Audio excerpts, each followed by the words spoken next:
Yo, what it do? Y'all already know what it is. I am that boy Box. This is Rough House Boxing TV. Thank y'all for stopping back by the house, chopping it up with us. No, yeah. Remember to wipe your feet, close the door behind you. Get ready for story time.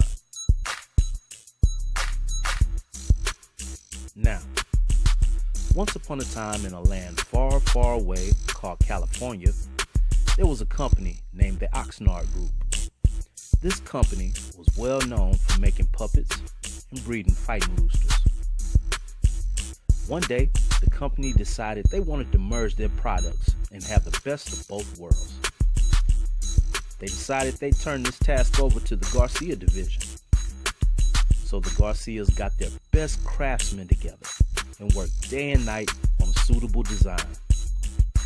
Once the design was complete, they had their top scientists create the ultimate fighting machine, giving it everything it would possibly need in order to win a fight. And thus came the birth of Mikey Garcia. Eureka! The group shouted as they all celebrated, for they had created the most awesome and fearsome fighting warrior in all the land. And awesome he was. The Oxnard Group sent Mikey from land to land challenging their best fighters. Time after time, Mikey was victorious. The more Mikey fought, the more championship belts he collected. I mean, bruh, he was getting all the belts. I'm talking about strapnificent, you dig? Dog, you don't believe me? Man, look at all these belts. Look, 1, 2, 4, 12, 19, a bunch of belts, dog. A whole bunch of lotto. Meanwhile, Mikey's fame has spread all the way to the kingdom of Dallas, where the company called Man Down Enterprises came up with an idea and held a meeting. The last top-selling fighting machine, the Money Mayweather, isn't popular anymore, and the people aren't buying what TMT is selling. It's time for us to get in the game. We've got an idea for the greatest fighting cyborg ever, based off all the breakdown and analysis we've gotten through Rough House Boxing TV. And now, it's strap season. Man down, you dig? And with that call to arms, the company began testing prototype after prototype until they came up with a suitable one. And from there, it was on to the production floor to perfect their product. They gave him everything needed to be able to destroy an opponent and win any fight. Infrared vision, super strength, lightning quickness, and reflexes, an iron chin, and a mega high ring IQ. But what would they call them? They decided to call him the Extreme Remote Robotic Obliteration Life Form, or ARROW for short. And same as Mikey, he went to and fro, devouring every opponent he faced and gaining victory after victory. These were some common scenes at Errol Spence fights. You okay, son? And why in tarnation do you smell like poop? Ooh wee, I got a gift from over here. It smells like doo-doo, baby. Shame on you for making that boy go poo like that. Now get over there in the corner while I go find some toilet tissue. I ought to make you stand over him and count. Just nasty, I tell you. You good, homie? You don't look too good. You want me to pick that eyeball up for you? Or you got it? Oh, okay. You know you got poo all down the back of your trunks, right? I was just letting you know. I'm gonna tell Marlo to tell your corner to throw in the damn towel so you can clean yourself up. Time and time again, Errol's hand was raised in victory, regardless of who was put in front of him. One day, Team Mikey made an announcement. Okay, we are officially challenging Man Down Enterprises to a 12-round fight between Mikey and Errol. Mikey say he see something. I don't know what he see, but he say he see something. Also, Mikey say he's seen Errol's lady, and he's gonna take her too. We're so confident in Mikey, we'll even fight Errol in his own kingdom at the Center. What? What's it called? Oh. We'll even fight Errol at the AT&T Center. Yeah. Go Mikey. And just like that, the fight was set.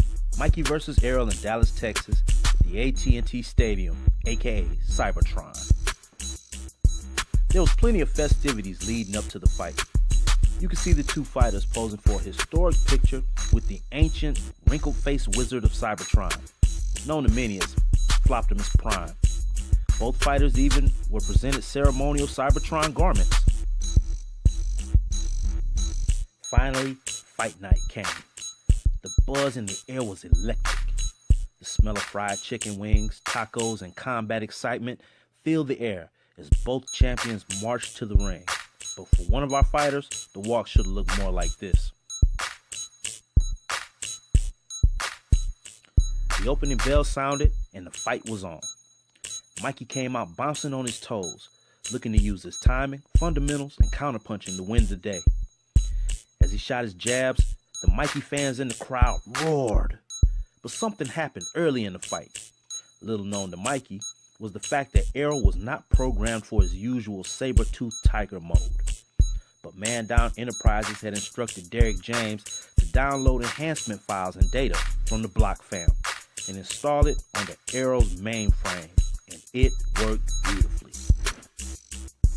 Errol used his jab round after round to keep Mikey at bay and constantly making him reset and try to find another opening through Errol's seemingly impenetrable defense.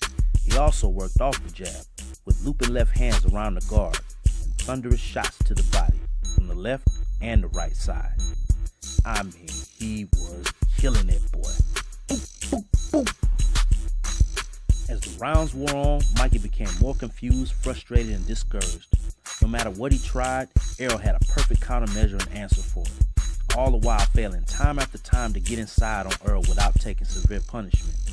And in the corner of Team Mikey, they had no helpful advice either. After the 6th round, they continuously asked Mikey if he wanted them to throw in the towel. But being the warrior that he is, or the glutton for punishment, whichever way you look at it, Mikey kept going. Nothing changed in the second half of the fight. Mikey just continued to absorb more and more punishment until finally the final bell rang and the fight was over. Errol's hand was raised and Mikey uttered from his own mouth, "He is the truth." After the fight, tons of Mikey fans experienced a variety of emotions, ranging from sadness and depression to anxiety and full-blown rage. A number of them were checked into psychiatric centers for observation for possible suicide. Man Down Enterprises shined gloriously with Errol's victory, and word has it, there's another target greenlit for termination. But we'll see. The end.